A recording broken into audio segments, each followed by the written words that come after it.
de me dar a oportunidade de pregar no Congresso dos Senhores, desta honrada igreja. E para isso quero agradecer pastor William, com a sua muito digna esposa, pastora Alcijane. Muito obrigado pelo convite, a receptividade, o carinho.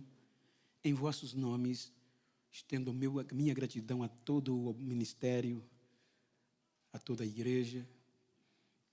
Que Deus os recompense por este feito. Como também agradeço ao presbítero Wesley Cruz, presbítero Marcos, representando toda a coordenação e o grupo de senhores. Obrigado, queridos. E quero agradecer a Deus pela vida do pastor Sérgio, que está comigo, se predispôs em meio a muitas atividades, é um grande empresário do nosso estado, e deixou com a família e veio para conhecê-los. Além disso, é um servo, dirige um grande círculo de oração com os irmãos. E a alegria de rever os amigos. Quero citar aqui o nome do João Paulo, suas famílias, para também reverenciar todos os demais amigos, os pastores, pastor Dourado, pastora Débora. Nos nossos nomes, reverencio todos os demais pastores de regiões circunvizinhas, como também de igrejas com a irmã. A todos, que Deus os abençoe. Amém? E digo aos irmãos, sei que a maioria é do Brasil, e quando os irmãos forem ao Brasil, saibam que tem uma família, tem uma igreja em Maceió para recebê-los. As nossas casas vão estar abertas. Só peço que me avise alguns dias antes, por 2 motivos. Primeiro, para que eu não viaje para recebê-los, e segundo, para dar tempo preparar a orquestra da igreja para recebê-los no aeroporto e comprar o tapete vermelho. A região do aeroporto, eu sou o copastor da cidade, nós temos cerca de 6.000 membros, e geralmente, quando a gente recebe os irmãos, o meu pastor, o presidente, disse que, sendo meu amigo, é amigo dele, então vai ser uma alegria recebê-los. Queridos, como há um tema, uma proposta temática, eu quero falar-lhes acerca desta proposta, no objetivo de que, quando terminar este culto, saiamos daqui mais convictos do privilégio que foi nos conquistado e aproveitar este direito de liberdade. Para isso, eu quero ler no livro do Êxodo, capítulo 24, para conciliar ao tema proposto, marcados pelo sangue. Eu quero ler do versículo 4, para não me tornar redundante, e o versículo 12. Eu vou usar o contexto. O versículo 4, eu vou usar a mídia, se possível for. Tem como? Para nós, eu vou usar durante a mensagem, para lermos em uma só versão. Êxodo 24, 4 e depois o 12. E Moisés escreveu todas as palavras do Senhor e levantou-se pela manhã de madrugada e edificou um altar ao pé do monte e 12 monumentos segundo as 12 tribos de Israel. Versículo 12, por favor. Então disse o Senhor a Moisés: sobe a mim ao monte e fica lá, e dar-te-ei tábuas de pedra e a lei e os mandamentos que tenho escrito para os ensinares. Amém? Queridos, com base nesse texto, me permita contextualizar a Bíblia, a cultura e a história, com o objetivo de motivar-nos a esta proposta temática que é o ápice da nossa salvação. Mas antes de ministrar, é uma honra, pastora Jane, lhe conhecer. Nesses 2 dias já ouvi falar tanto da senhora que até eu queria ser também seu genro. Queridos, quando nós lemos o texto, nós estamos diante de uma primeira aliança com o direito de filhos. Uma aliança marcada em tábuas de pedra. Então eu quero pedir a vossa paciência para contextualizar filhos e escravos. Quando nós analisamos a história, os irmãos hão de convir que os 11 primeiros capítulos da Bíblia em tese, percentualmente falando, ela representa menos de 1% de toda a Bíblia em termos de capítulos. A Bíblia consta 1.189 capítulos, implica-se dizer que estes 11 chegam a menos de 1% de toda a história bíblica. Quando nós debruçamos em termos de versículos, os 11 primeiros capítulos contêm 299 aproximadamente versículos, pois a Bíblia tem 31.100 arredondando versículos. Então também dá menos de 1% da história que nós conhecemos bíblica, falando da criação, do pecado, do recomeço e de uma nova decepção. Então no capítulo 12 começa a história da igreja. Observe que no capítulo 12, todas as famílias da terra, com base naqueles 3 tripés, Sem, Cã e Jafé, estavam afastadas de Deus. Com o advento da confusão da Torre de Babel, eles se espalharam sobre a terra brutamente, sem relacionamento com Deus, separados, sem unidade pessoal e nem divina. Então, ao passar do tempo, então Deus vai criar uma igreja chamada Israel para recuperar todos os perdidos da terra. Então, com base nisso, eu quero que você acompanhe para ver o privilégio que nós temos. Então, no capítulo 12 do Gênesis, os irmãos hão de convir que Deus faz uma proposta a um homem chamado Abrão. Uma proposta inusitada, uma proposta que não era comum, porque não há relacionamento entre o espaço de tempo do capítulo 11 ao 12, entre o ser humano e Deus, nada digno de registro. O capítulo 11 termina com este afastamento. Então, o capítulo 12 vem trazendo uma proposta, não do homem a Deus, mas de Deus ao homem. Então, diz o Senhor a Abraão no capítulo 12. Observem que ele faz uma proposta que na ótica humana era impossível. Na ótica patológica, não tem como conceder permissão para isso. Gênesis, por favor, capítulo 2, versículo 1 ao 3, você vai observar. Então, chamou Deus e disse a Abraão: sai da tua terra, sai da tua parentela, da casa de teu pai, para uma terra que eu vou te mostrar. Gênesis 12. Então, observe que o versículo 1, ele não tem ponto e vírgula. Ele é um ponto, termina o assunto. O assunto terminou, muda o assunto. Então, entre este espaço, houve uma mudança. Ora, o Senhor disse a Abraão: sai da tua terra, da tua parentela, da casa do teu pai, para uma terra que eu te mostrarei. Ponto. No nosso vocabulário português, o ponto terminou o assunto. Vamos mudar de assunto. Então, observe que aí há um questionamento. Então, na ótica, na razão humana, Abraão vai questionar.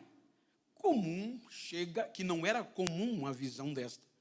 Chega e diz: deixa tudo para uma terra que não sabe nem para onde vai.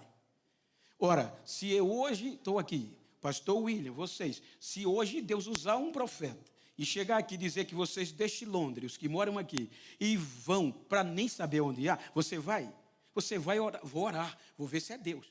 Então, é a razão humana, você vai questionar. Então, Abraão questiona Deus. Aí Deus vem com a motivação para tentar convencê-lo a aceitar a proposta que era inusitada. Olha o que diz o versículo 2, o que Deus responde a Abraão depois das entrelinhas. Versículo 2, por favor. Então Deus vai dizer a Abraão: eu far-te-ei, veja que é motivacional, eu far-te-ei uma grande nação e abençoar-te-ei, e engrandecerei o teu nome, e tu serás uma bênção. Então Deus vai motivar Abraão na fraqueza que ele tinha. Qual era a fraqueza dele? Proliferação. A Bíblia diz que Abraão tinha um problema familiar, e um problema que era o ápice da vergonha, era a esterilidade da mulher. Ele não tinha filho, e isto era uma vergonha. Isto fazia o nome dele ser pejorativo. Ele perdia o direito de voz na casa da família, perdia o direito de respeito na família, perdia o direito na sociedade, perdia o direito em todos os conceitos e, para piorar, Sarai, sua mulher, ia viver o ápice da vergonha.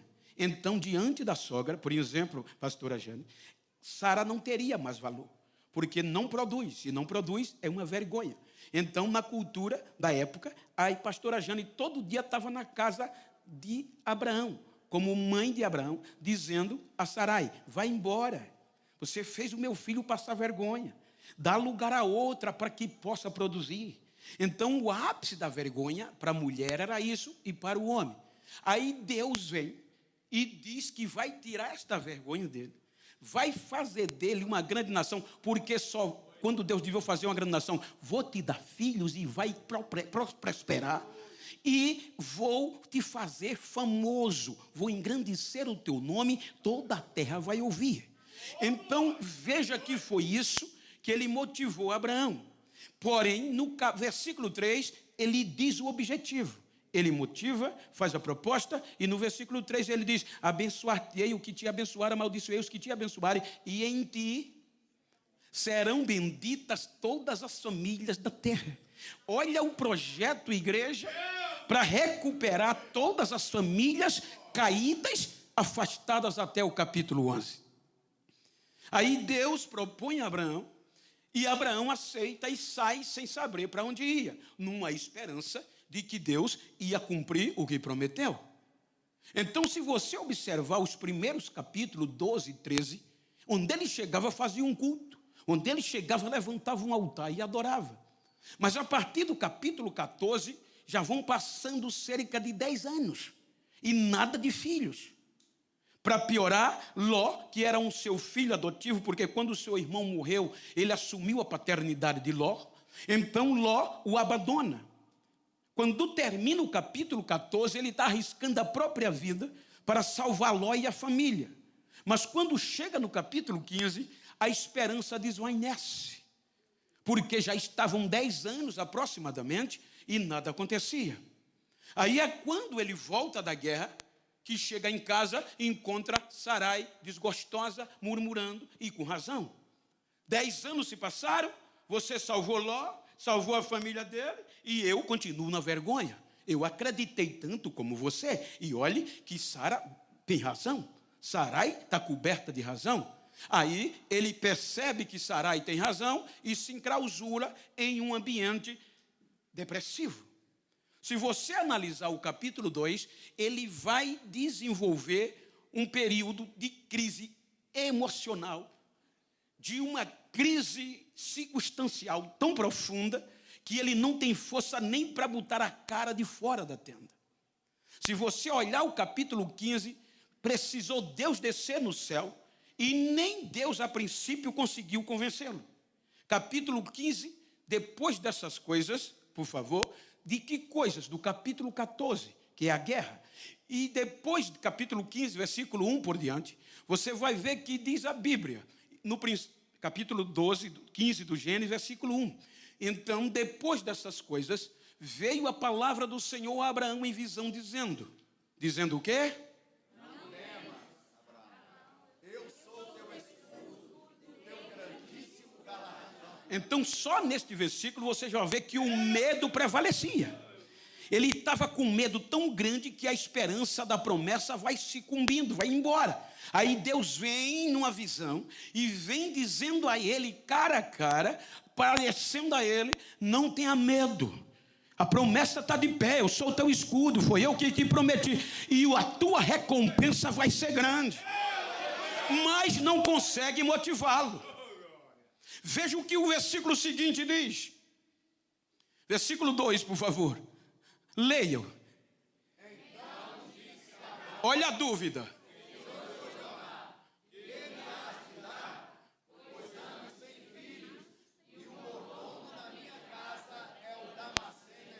Veja que a dúvida, quando Deus disse o teu galardão, foi Deus, não foi profeta, não foi Deus, mas a dúvida estava tão grande e o temor, que ele disse: mas como?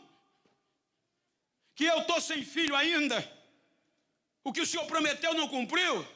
O único herdeiro que eu tenho na minha casa é o meu empregado Damasceno Eliezer. Aí, versículo 3, a dúvida vem.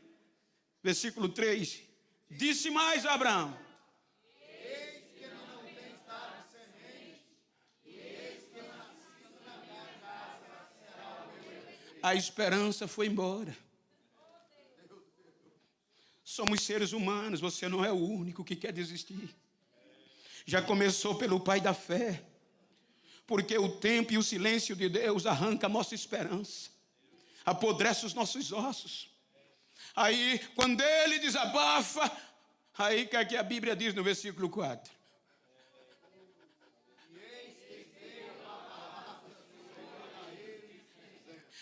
Este não será o teu herdeiro, mas aquele que sai de ti será gerado. Versículo 5.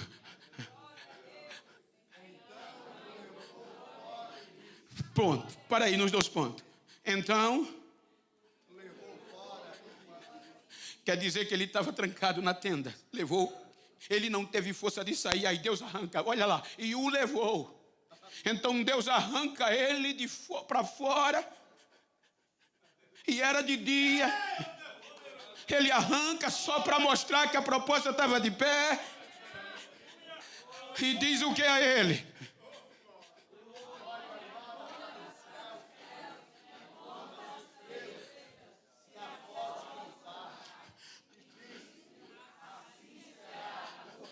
Agora olha o versículo 12. Olha que coisa linda.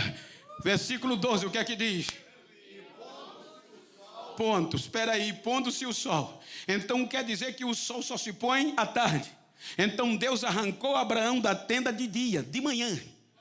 Isso quer dizer de dia, porque para contar estrela de noite qualquer um conta. Mas para ver estrela brilhar de dia e contar, só quem tem promessa garantida. Aí ele diz, sai e conta se pode.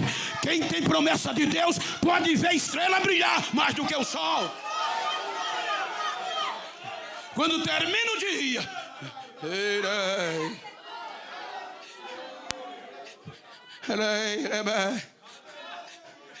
aí ele faz um culto à noite, sacrifica os animais, umas aves, e a Bíblia diz que o fogo cai e Deus renova Abraão.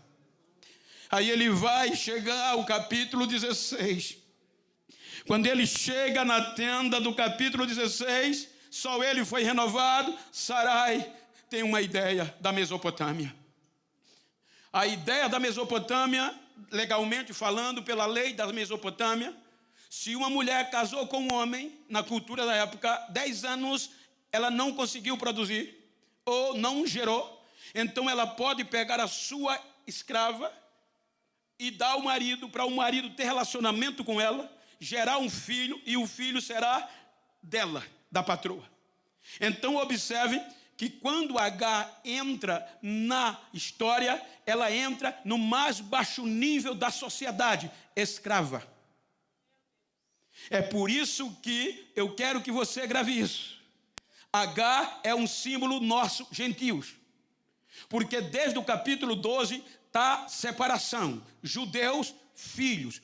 Outras nações, escravos, forasteiros, gentios. Então observe que agora só quem vai ter direito às promessas e às alianças são filhos. E vocês sabem melhor do que eu isso, que vivem aqui e muitos, espero que não têm cidadania britânica. Então se você não tem cidadania britânica, dentro de um carinho, você é de fora, forasteiro. Você é escravo. Você não tem direito a que os filhos do país têm. Então, você é escravo. E escravo não tem direitos. O único direito do escravo é sofrer e servir bem. Então, por isso que há separação, judeus e gentios. Gentios, escravo. Judeus, filho. Então, quando H entra na proposta de filho, que só era para Abraão e os seus descendentes, então ela entra como escrava de Sarai. Aí, quando ele chega no capítulo 16, aí ela tem a ideia e Abraão aceita. Tem relação com H e ela concebe. E os historiadores dizem como ela era uma mulher egípcia muito linda. Eu ouvi isso de um arqueólogo egípcio. Eu fiz alguns cursos lá e ele disse, vocês não imaginam a beleza que H tinha. Ela foi tirada do palácio para dar, o rei deu de presente a Sarai, depois daqueles acontecimentos de Abraão. Então, agora diz a Bíblia no capítulo 16 que quando ela percebe que está grávida, ela esquece que é escrava, que não tem direito, porque se tornou concubina. Aí o capítulo 16 do Gênesis, versículo 8, aí, a partir do capítulo, versículo 5, você vai encontrar, entendeu? Volta para o versículo 5, capítulo 16, versículo 5 ou capítulo por aí. Ora, Sarai, mulher de Abraão, agrava sobre ti, minha serva, pois eu a pus em teu regaço, vendo ela agora que concebeu, sou menosprezada aos seus olhos. O Senhor julgue entre mim e ti. Quando ela se achou, começou a desprezar a Sarai. Aí Sarai vai a Abraão, que pela lei da época era o juiz. Aí ela diz, olha, eu te entreguei minha serva, ela agora está grávida, não quer mais me obedecer, está me obedecendo e a culpa é sua. É mole? Quero que você decida entre mim e ela. Aí o que é que acontece? Aí o que é que Abraão diz no versículo seguinte? Versículo 6, Abraão dá o veredito. Versículo 6, por favor. E disse Abraão a Sarai, eis que tua serva está na tua mão, faze-lhe o que bom é aos teus olhos. E afligiu-a Sarai, e ela fugiu da sua face. Segura aí. A palavra aflição, dentro da nossa linguagem portuguesa, é um sentimento de dor contínua, física e moral. Então isso implica dizer, com base no nosso vocabulário, que Sarai tinha direito legal de bater nela, que era escravo da época, e humilhá-la moralmente. E esta moralidade, este desprezo, fez ela fugir. Quando ela foge, com a criança no colo, ela tem um destino. Vou voltar para casa, porque eles estavam indo para Canaã. Vou voltar para casa. E ela pega o deserto. Eu já fiz esse caminho, mas de carro com ar. Fiz mais de uma vez. Aí ela pega voltando para o Egito. Quando ela chega perto do mar, no deserto de Sur, quando ela para beber água, o menino no ventre, olha o que Deus faz. Versículo 8. Leiam, por favor. Versículo 8.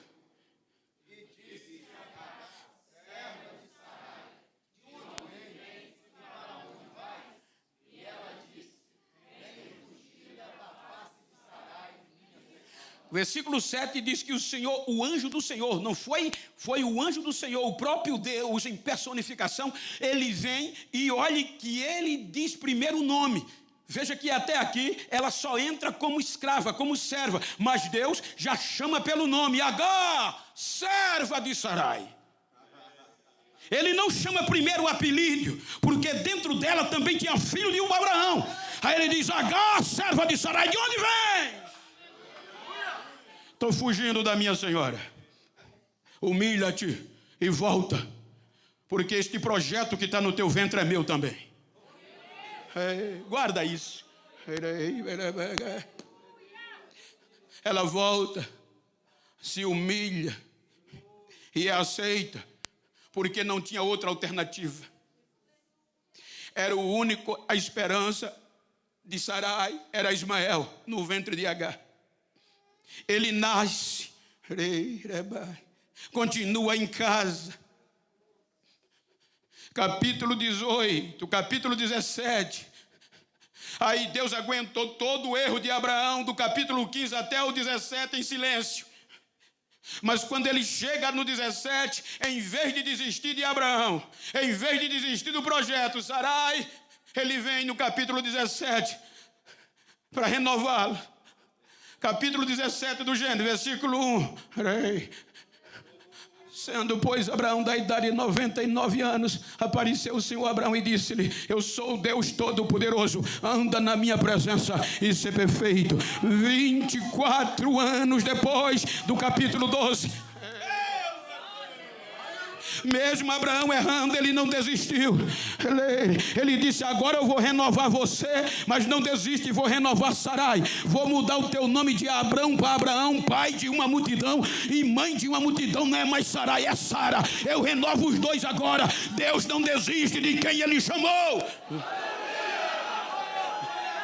Balance quem está ao seu lado. Se você tem intimidade, diga a ele, levante a cabeça. Independente das circunstâncias, Deus não desiste de você. Nós costumamos desistir um do outro.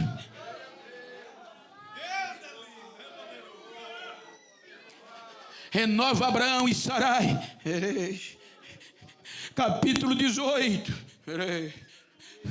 A Bíblia diz que Abraão era velho, 100 anos, improdutivo. Sarai perdeu o costume das mulheres do útero se preparar para receber a concepção. Ela entrou na menopausa e Abraão na andropausa. Não tinham mais como produzir. 100 anos. Ele senta debaixo de um pé de árvore na hora mais quente do dia, meio-dia, como aqueles que já não têm mais esperança. Aí vem 3 homens ao meio-dia. Abre o diálogo. Como hospitaleiro, vamos almoçar, embora. Sarai prepara um almoço. Preparou o almoço e ficou detrás da cortina como tradição.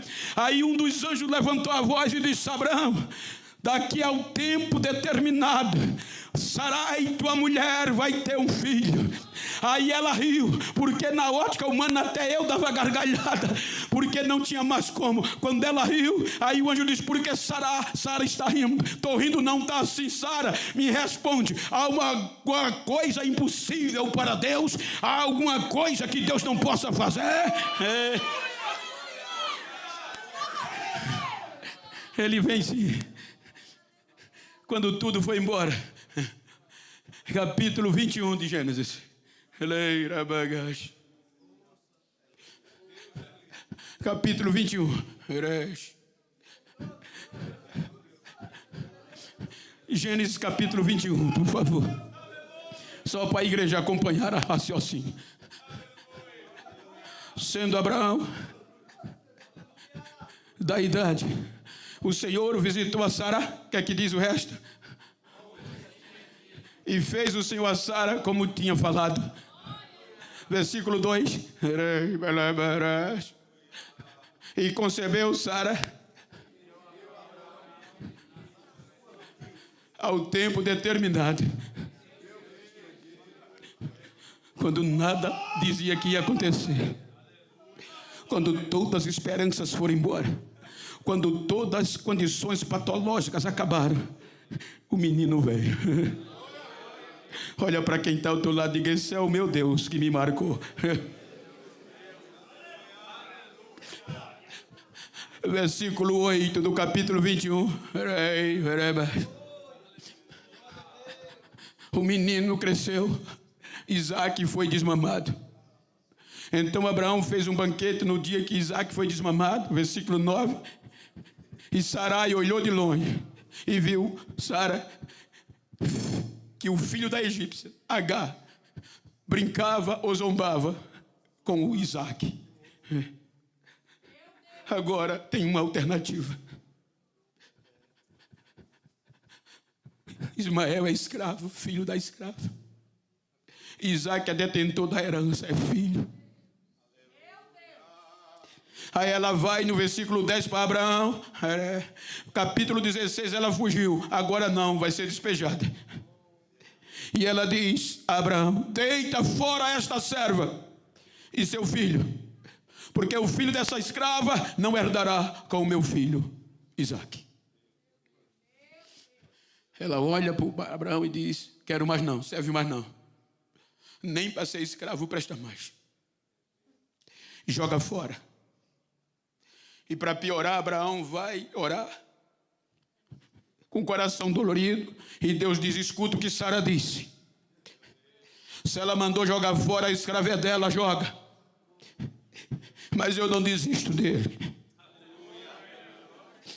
Pode jogar fora, mas ele também é um projeto meu. É seu filho. Abraão acorda de madrugada, prega Sara, pega Agar, pega o menino, dá um pouco de pão, um pouco de água e diz: vaza. A Bíblia diz que ela agora não tem destino, para o Egito não pode voltar. Agora ela pega o menino e entra errante no deserto de Berseba, sem saber para onde vai, sem saber qual era o fim. sem direito a aviso prévio, sem direito à indenização, sem direito a teto, sem direito à proteção. Agora, a herança, terra, é de Isaac, o escravo descartado, símbolo nosso, gentios. Vai agora, a partir daqui, ficar fora de todas as alianças, de todas as promessas de Deus. Só o filho tinha direito, Isaac. Só descendência de Abraão, judeus. Aí quando chega no deserto errante, vai sofrendo, aí vem, o pão se acaba, a água vai minguando, e Deus em silêncio. Você não vê Abraão nem Sara mandar cesta básica, nem botijão de água.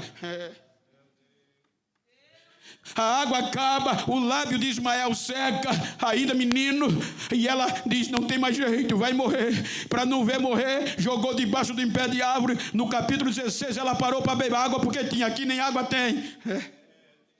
Ela disse, não vou vê-lo morrer, jogou-lo e se afastou. O bonito que eu acho aqui é que a graça de Deus podia dar razão a Abraão, cuidar de Abraão e Agar e Sarai, e deixar Sara, Agar e Ismael para lá escravos. Mas a graça de Deus não vai em Canaã, a graça de Deus vai em Beceba, no deserto. E debaixo do pé de árvore ouve o choro do menino, e o próprio Deus grita do céu, Agar, volta, levanta o menino, que eu ouvi o choro dele, ele é um projeto meu, Agar. Levanta o menino. Aí Deus abre um poço de água onde não tinha. Ela dá de beber o menino. E o versículo 20 do Gênesis 21 termina dizendo, olha o segredo para este escravo. Capítulo 21 do Gênesis, versículo 20. E o menino fez o quê? Era Deus com o moço que cresceu, habitou no deserto e se tornou guerreiro. Frecheiro quer dizer guerreiro. Como pode um escravo, filho de uma escrava, crescer em um deserto inóspito e se tornar guerreiro? O segredo está, Deus era com ele, mesmo escravo, mas Deus era com ele. Escravo, sai de cena. Aí agora Deus vai trabalhar nos filhos. Mateus 1:17 diz que de Abraão a Davi Deus investe nos filhos 14 gerações. 1:17. De sorte que todas as gerações, desde Abraão até Davi, são 14 gerações. Segura aí. De Abraão até Davi, pode olhar que é só sangue de Abraão. Todas as 14 gerações não vêm dos escravos, vêm do projeto original, Abraão. E vão terminar muito sofrimento. Quando Deus disse a Abraão que a sua geração será peregrina em uma terra alheia que não é sua e se tornará escravo por 400 anos, Gênesis 15:13, então Deus estava dizendo que agora vai se cumprir. Na geração de Jacó, Gênesis 46:26, por favor, é Bíblia, né? Tem que se basear na Bíblia, depois a gente fala em línguas estranhas. Todas as almas que vieram com Jacó ao Egito e descenderam dele, fora as mulheres dos filhos de Jacó, todas foram 66 almas, do projeto original. No versículo 27, totalizando José, Manassés e Efraim, 70 almas e Jacó. Então, são essas 70 almas que entram no Egito como projeto de igreja. Tudo de um sangue único, o sangue de Abraão. Então observe que ninguém fora do DNA sanguíneo de Abraão entrava nesse contexto das bênçãos de Deus. Nós, escravos, forasteiros, estrangeiros, fora de todas as alianças. Aí entra no Egito, morrem os patriarcas e se tornam escravos. Quando ele se torna escravo, vem um faraó e tenta humilhá-los. Aí Deus vai e os tira já mais de 3.600.000 pessoas da descendência de Abraão. Quando chega na planície do Sinai, capítulo 19 do Êxodo, para. No capítulo 24, aí Deus diz, agora eu quero um compromisso. Agora eu quero uma aliança. Aí Moisés sobe ao monte e fala com Deus, e Deus diz: propõe o povo de forma condicional se está disposto a cumprir os meus ensinos. O povo diz: estamos. Aí Moisés levanta de madrugada, mata um bezerro, pega o sangue do novilho, joga sobre o altar, parte, põe numa bacia, parte, joga sobre o povo, chama a geração jovem futura, manda oferecer sacrifício pacífico, aí assina um documento da aliança. Aí no capítulo, versículo 12, 24, que nós lemos, Deus disse: vem aqui a mim, que agora eu vou selar, vou marcar os judeus com esta aliança. Então Deus marca os judeus assinando em tábuas de pedra. Foram marcados com tábuas de pedra com os 10 mandamentos. Aí esta geração vai continuar. Vem decepções. Aliança vem, aliança são quebradas. A geração que sai do Egito só chega até número 14. Quebra uma aliança.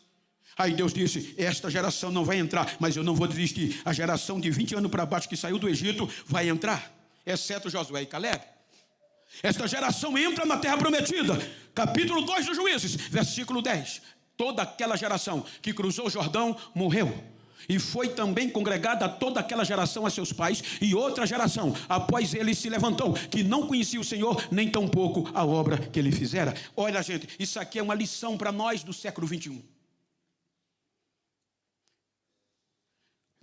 No contexto judaico, uma geração não esquecia o que aconteceu, porque culturalmente eles passavam de pai para filho. E aqui, quando Josué cruzou o Jordão, Deus mandou fazer um memorial já preocupado. Josué capítulo 4, versículo 6, depois você lê, um memorial de pedra, para quando os vossos filhos perguntarem o que significa, vocês vão dizer o que eu fiz quando vocês cruzaram o Jordão. Mas agora essa geração que entrou, morreu. E outra geração que nasceu na terra prometida já não valorizava mais a história. Já não valorizava mais as marcas na pedra. E começaram a se agregar pela facilidade com os cananeus, jebuseus, fariseus, quenezeus, todo tipo de gente, e esqueceram Deus. E como é que vão terminar o livro de Juízes? Cada um fazendo o que queria. Sem lei, sem rei, sem juízes, sem líder. Aí vem Deus e manda os filisteus. Os filisteus roubam a glória. Os filisteus trazem a vergonha. Aí essa geração vai terminar no capítulo 4 de 1 Samuel, versículo 22. E o que era o louvor que eles cantavam fora do culto, porque não tinha mais culto. A glória foi levada, porque sem glória não é culto, é só ajuntamento. Sem presença de Deus é só multidão de gente. Mas só pode ter 2 ou 3 se a presença de Deus tiver. É culto, é culto, é culto, é culto de adoração. Aí eles começavam a cantar e gritar. 1 Samuel 4, 22. E Cabode, lá se foi a glória de Israel. Tomaram a glória de Israel.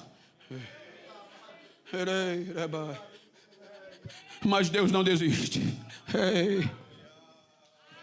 Capítulo termina 1 Samuel 4, 22. A glória foi levada. Os filisteus não suportam, devolve. Mas eles não valorizam. 20 anos à toa. Capítulo 5 de 2 Samuel. Davi assume o reino de Israel. Aí Davi diz: olha, eu tenho o trono, tenho a coroa, tenho o poder, mas a glória de Deus me faz falta. Eu vou buscá-la, eu vou trazer de volta. Aí conquista Jerusalém e diz: a glória de Deus tem que voltar, que agora tem uma base. Aí vai buscar a arca. Quando a arca vem chegando, eu acho lindo isso. Até o rei, a maior autoridade, perde o protocolo, começa a saltar, começa a dar glória, começa a cair no chão. Os crentes frios diziam: o rei está doido não. É que quando a presença de Deus está, até a alta patente quebra protocolo. Cadê os crentes pentecostais que quer quebrar protocolo neste culto, nesta noite?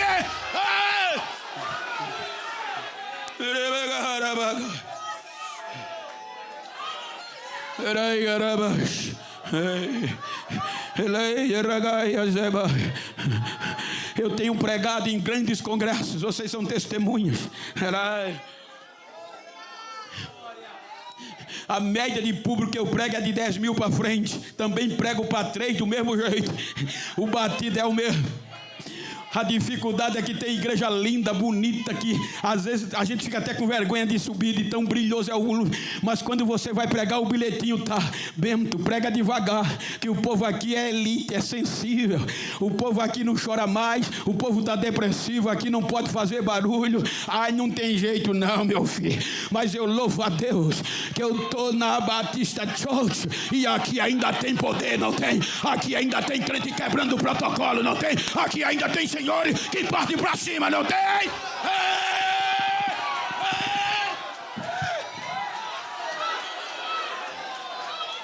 Ai, rabalas. Se escandalizem, não. Tem doutores que me dizem: Bento, tu chegou no ápice. Me aconselham não falar mais línguas estranhas. Isso não dá mais, não é mais cabível no século 21. Agora é coach e é bonito. Tu prega fora do país 3 vezes por mês, porque não consigo atender mais. Nos maiores congressos, nas maiores convenções, eu recebo convite. Se tivesse vida, eu pregava todos os dias, porque todos os dias tem convite. Perdi a família. Ah, Bento, só em tu chegar já resolve. Então prega quietinho, Bento. Não faz barulho, não. Não dá para aguentar, não, filho. Sou pentecostal desde que nasci no Evangelho. Quem vem comigo? Cadê os pentecostais que não tem vergonha de externar o que sente por dentro, que ainda fala línguas estranhas? Cadê os marcados? Cadê os marcados? Cadê os marcados?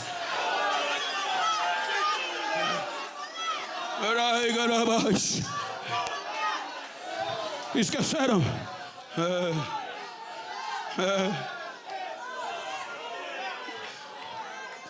Davi traz de volta. Aí Mateus 1,17 diz que de Davi ao cativeiro, Deus foi com mais 14 gerações. E não valorizaram.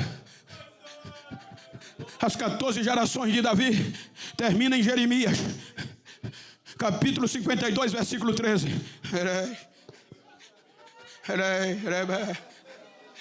Nabuzaradão queimou o único lugar de culto, o templo. Destruiu o templo, destruiu Jerusalém, a arca sumiu, e terminaram sem a presença. Aí Mateus diz que Deus não desistiu para os filhos, investiu em mais 14 gerações, do cativeiro até Jesus.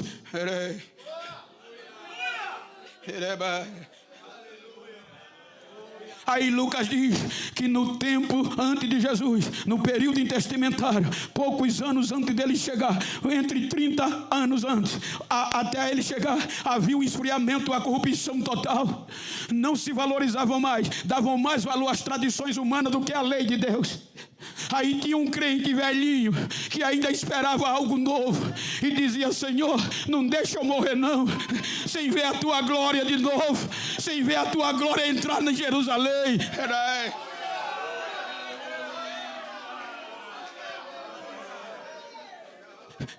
Aí o próprio Pai, para restaurar os judeus, porque Paulo, escrevendo aos Efésios, capítulo 2, versículo 11, melhor, redonda, capítulo 2, versículo 12, para arredondar, vamos repetir, Efésios 2, 11 e 12. Olha o que ele fala de nós, quando ele escreve para os gentios de Éfeso. Ele vai dizer, capítulo 2, versículo 11, por favor. Portanto, lembrai-vos, escrevendo para os gentios já convertidos, que vós, no outro tempo, eram gentios na carne, chamados de circuncisão, imundos, pelos que na carne se chamavam circuncisão, os judeus, que eram chamados de puro e nós de impuro. Aí ele diz, naquele tempo, no versículo 12, que naquele tempo a gente estava sem Cristo, separado da comunidade de Israel, e estranho às alianças da promessa, não tendo esperança e sem Deus no mundo. Diz alguns historiadores que nos dias de adoração, os judeus só eles vinham adorar. Tinha uma plaqueta antes do templo com um nome em garrafais: gentios não entra. Então só entrava judeus, tanto homem como mulher. Então só me permita, pastor, aí vinham aqui o primeiro pátio, as mulheres ficavam embaixo, os gentios fora. Não tinha direito. As mulheres ficavam aqui e os homens vinham para aqui. Os homens se viravam e diziam: obrigado, Deus, por não sermos mulher nem sermos gentios. Daqui para frente, só sacerdote. Os sacerdotes adoravam. Daqui para frente, só por sorteio. E só um tinha o direito de entrar no lugar santo. Só sangue de Abraão. A gente estava fora. A gente era escravo, era estrangeiro. A gente não tinha passaporte.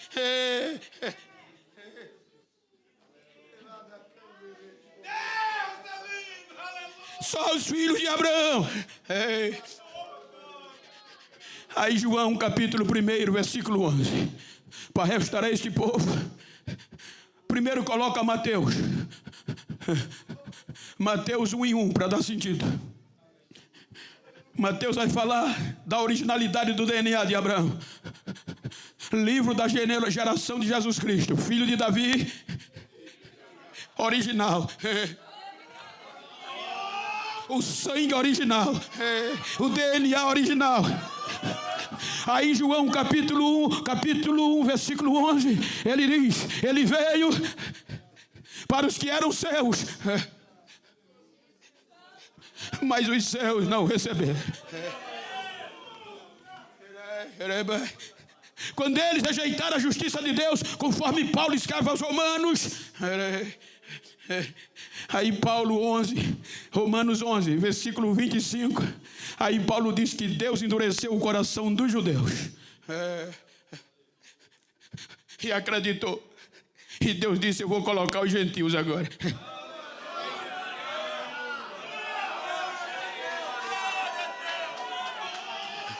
Porque eu não quero, irmãos, que ignoreis esse segredo, para que não presumais em vós mesmos, que o endurecimento veio em parte a Israel, até que a plenitude dos gentios haja entrado. Aí quando Deus diz: eu agora, a minha oliveira verdadeira, Israel parou de produzir. Aí Deus viu que os ramos dela se quebraram, Romanos 11, 17. Aí Deus disse: eu vou enxertar o gentio. Mas a gente não podia entrar, porque o nosso sangue não era compatível com o sangue de Abraão. Para a gente entrar, tínhamos que ser marcados, selados pelo sangue de Abraão. Aí, quando Deus, Romanos 11, 17, se alguns dos ramos foram quebrados, fala dos judeus que rejeitaram. E vós, sendo zambujeiro, oliveira brava, fomos enxertados em lugar deles. Aí aqui está o processo do sangue. Eu trabalhei 40 anos em agricultura, profissionalmente. Trabalhei na logística, mas tinha amigos, ainda tem agrônomos, que são grandes amigos meus, que entendem da técnica da agronomia. E o enxerto, ele não é feito para produzir. Se você tem uma árvore plantada, ela parou de produzir, o enxerto é para reproduzir e multiplicar, porque já tem quem produza. A raiz, a seiva, os ramos se quebraram da oliveira verdadeira. Aí Deus, quando eles rejeitaram, depois de 14 gerações originais, aí Deus disse: eu vou colocar o zambujeiro bravo. Aí a natureza disse: dá certo não. Romanos 11, 24, contra a própria natureza. A natureza disse: não vai dar certo, Senhor. Aí Deus disse: vai dar. Por quê? Porque na lógica, gente, isso aqui é lindo. O enxerto não precisa ser muito sábio, não. É só não ser doido. Ninguém põe uma árvore que não produz na que parou de produzir. E o zambujeiro não produzia, nem sangue o zambujeiro tinha, era forasteiro, era de fora. Aí Deus disse: eu vou enxertar. Porque olha a loucura, Paulo diz que nós somos salvos pela loucura do evangelho, da pregação. Aí Deus dá uma de louco, mas a loucura de Deus é mais sábia do que a sabedoria dos homens. Aí Deus diz: vai dar certo. Ele pega o zambujeiro e diz: eu vou enxertar na oliveira. Mas não pode. Qual é o processo? Só o sangue puro de Abraão.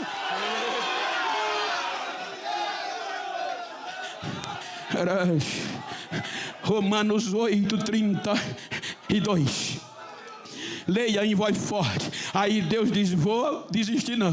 Romanos 8, 32 diz: aquele antes por todos nós, como não nos dará também com ele todas as coisas? Aí vem a cruz. Ele nos amou de uma tal maneira que deu o seu único filho. O que é que Deus quer agora? A natureza diz: não vai dar certo.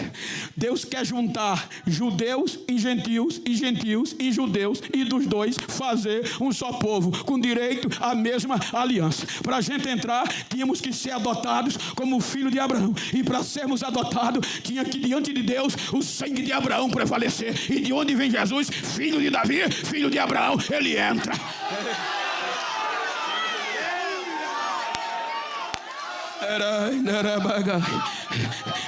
É por isso que no Velho Testamento a tradição dizia: o escravo não vai ser liberto. O escravo, para ser resgatado da vã maneira de viver. A vã maneira é viver sem objetivo. Ou seja, os escravos não têm objetivo de vida, vive vã, na vontade do patrão, do Senhor. Então, um escravo ser libertado tinha o valor de ciclo de prata e de ouro, que resgatava um escravo. No ano do jubileu, 50 anos, era tocada uma trombeta no mais alto do monte, e aonde aquele som chegava, o patrão tinha que engolir. 50º jubileu, a terra vai ter que ser devolvida a quem perdeu. Lembra que Adão vendeu a terra, e agora a trombeta vai tocar. O escravo que está escravizado vai ter que ter livre, quem não é liberto vai ter que ser. Aí agora Jesus vai para a cruz. No alto da cruz ele já está chicoteado, o seu sangue vai descer com a espada, e ele grita: Pai, está consumado, tetelestai, não há mais dívida. Eles já estão libertos, já estão pagos, não tem mais dívida. Quando ele morre e ressuscita, aí o inferno teve que engolir. Os gentios agora vão entrar. O sangue de Jesus já os justificou, o sangue de Jesus já os purificou.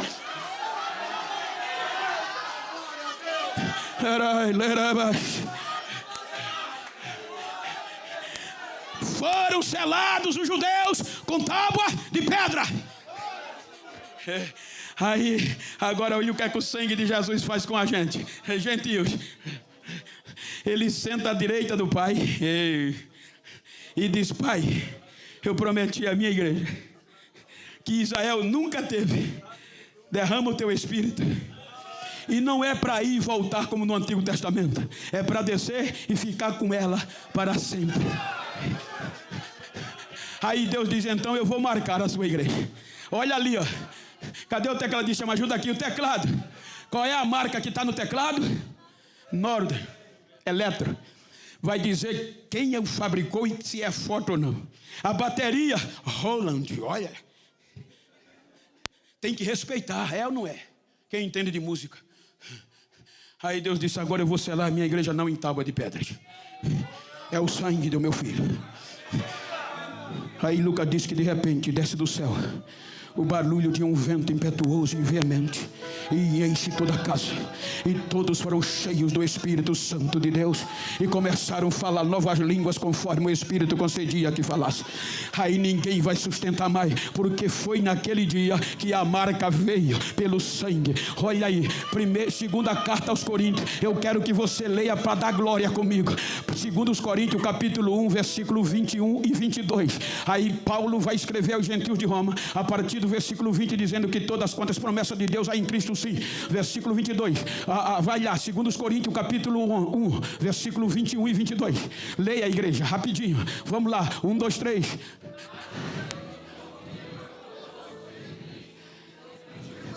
O versículo 22, enche o peito, o qual também nos selou e nos deu o penhor do seu Espírito em nossos corações. Diga para quem está ao seu lado: com você, pentecostal, não foi em tábua de pedra.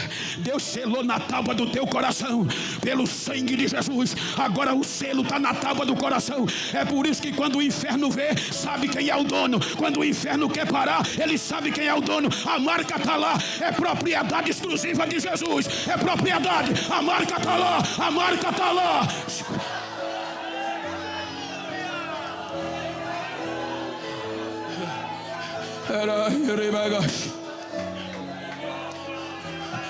Nove horas, concluo.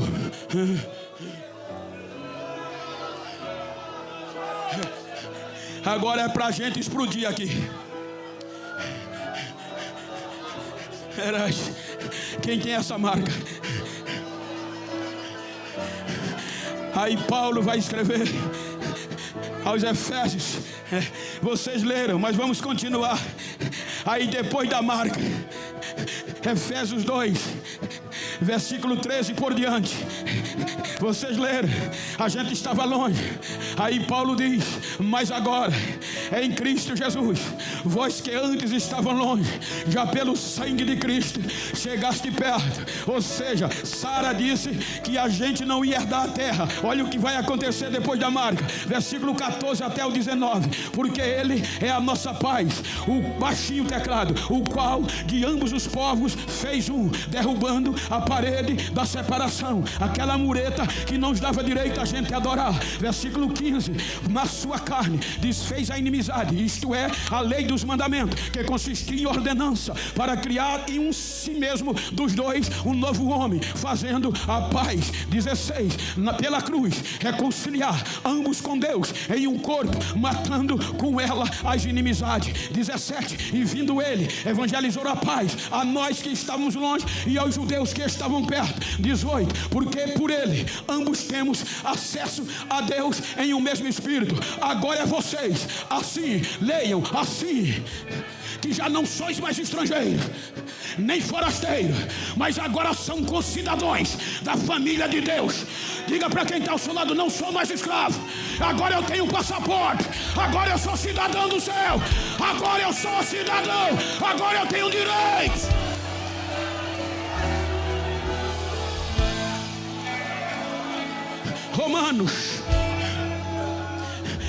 Romanos 8, 14 a 18. É isso que eu quero que a gente entenda. Que aqui Paulo diz aos gentios, depois da marca do sangue: porque todos que são guiados pelo Espírito, estes são filhos de Deus. É para os gentios. 15: porque não recebeste o espírito de escravidão para outras verde estade com medo. Você não é mais escravo, mas recebeste o espírito de adoção de filho, pelo que clamamos: Abba, Pai. 16: o mesmo Espírito testifica com o nosso espírito que somos filhos de Deus. Se somos filhos, somos herdeiros também, herdeiro de Deus e co-herdeiro de Cristo. Se é certo que com ele padecemos, para que também com ele sejamos glorificados. A aflição que colocou Sara para correr, aí Paulo diz, não dizem para mim, tenho por certo que as aflições deste tempo presente não hão de se comparar com a glória que em nós há de ser revelada. Cadê os marcados? Cadê os marcados? Cadê os filhos? Quem deixou de ser escravo? Quem é filho? Adora!